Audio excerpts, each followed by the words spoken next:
In this video, we're going to go over how to choose an exercise routine that is right for you and your specific goals, and whether or not you should hire a personal trainer or join a group class, train with a friend, or maybe just simply train by yourself. We'll also go over what you should look for when you're choosing your gym or your personal trainer or your group fitness classes and the friends that you might end up working out with as well. So how do you choose an exercise routine that is right for you and your specific goals? Well, everyone has their own goals, which will require special consideration before starting out on their own fitness program. And as I mentioned in section 1, there really is no one training methodology which can effectively help everyone reach their goals, regardless of what those goals are. That being said, almost without exception, most people's goals are to regain a body that looks and feels healthy, that moves without pain, and allows them to participate in the things that they love the most in life. Now, if you think about it then, most people are really just simply after a normal functioning, healthy looking body. With so many approaches to health and fitness these days, it's easier than ever to overthink which exercise routine best suits your own needs. Now, to add to the confusion, it would seem that everybody has their own opinion, which they are more than happy to share on what form of exercise produces the best results and in the shortest amount of time. Fitness methodologies have transformed into fitness ideologies. Now, for some, their very identity has become wrapped up in the gym culture they have chosen to associate with and follow. With so many people espousing the benefits and virtues of their own particular church of fitness, you may find yourself questioning which form of fitness is the best. What is the best for you? Who's right? Should you join a CrossFit gym?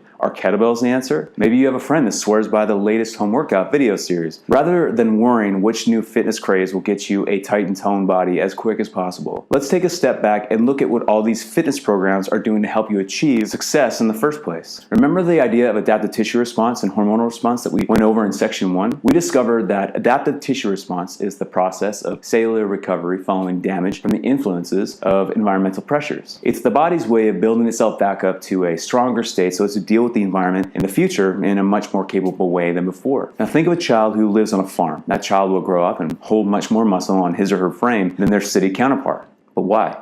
Well, their whole life, the farm kid was helping out on the farm, digging up dirt and throwing heavy bales of hay around, while the city kid took the bus to school, sat in a chair 8 hours a day during class, and played video games when they got home. Each child's body had to adapt to the external environment differently. The farm kid's body had to get better and stronger in all planes of motion in order to keep up with the physically demanding environment of the farm, and the city's kid's body did not. Now, what am I getting at? Well, if you want to get good at throwing bales of hay around, then you need to throw bales of hay around. If you want to get good at playing video games, then you will need to play video games. Playing video games will not help you get better at throwing bales of hay around, just the same as throwing bales of hay around will not help you get better at playing video games. Now let's consider what might happen if both the farm kid and the city kid decide to try to take up skiing later in life. Would one likely be better at skiing right away? Would their ability and skill at skiing progress the same, or would one be better and get better at a faster pace based on their previous lifestyle? While they are both new to the sport, the farm kid has a body which adapted to be strong, mobile, and able in all planes of motion, whereas the city kid's body did not. So likely then the farm kid will pick up skiing much faster and progress at a faster rate as their muscles are stronger and respond better to the environment of skiing down a mountain.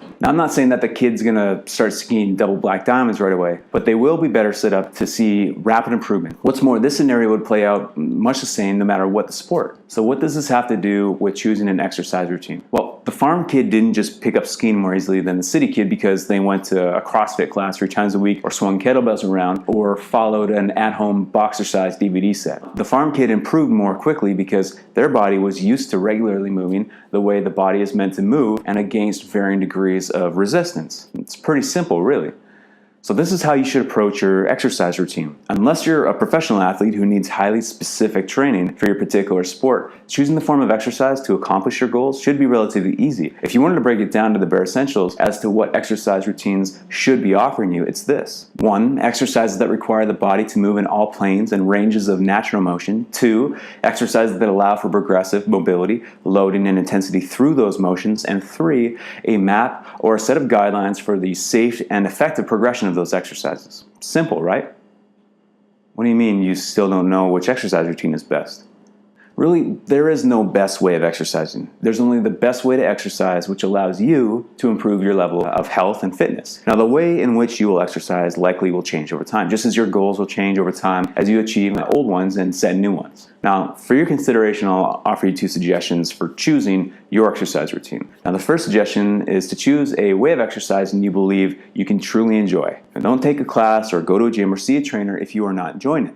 Don't get me wrong, exercise should never be easy, but it should never be something you dread either. If you simply do not like going to the gym, then don't go to the gym. You can instead go hiking regularly or start practicing martial arts or take a cardio-heavy yoga class. It doesn't matter how you get your exercise, but it does matter that you enjoy it. If you don't enjoy it, you won't do it. It's as simple as that, really. Now, my second suggestion is that you choose where you get your exercise, whether it's in a gym or not, based on how easy it is for you to get there and adopt it into your current routine. Removing as many obstacles and excuses which might get in the way is key for long-term success. Don't choose a gym because it's nice or because it's cheap, but it's halfway across town. Choose a gym that's on your way home from work. Every time you pass a gym, you're reminded of your goal. And sure, it might not be as nice as the gym across town, or maybe it's a little bit more expensive than what you would like to spend, but you're much less likely to miss your workout if you have to pass a gym every day and you're reminded of your goal on your way home from work. Now, most of you have probably chosen a gym as your first step towards achieving your health and fitness goals. So you have the gym membership and it's on your way home from work, but now what? Do you exercise by yourself? Do you hire a personal trainer? Do you take group classes? Should you train with friends? Well, let's discuss the pros and the cons for each of those options.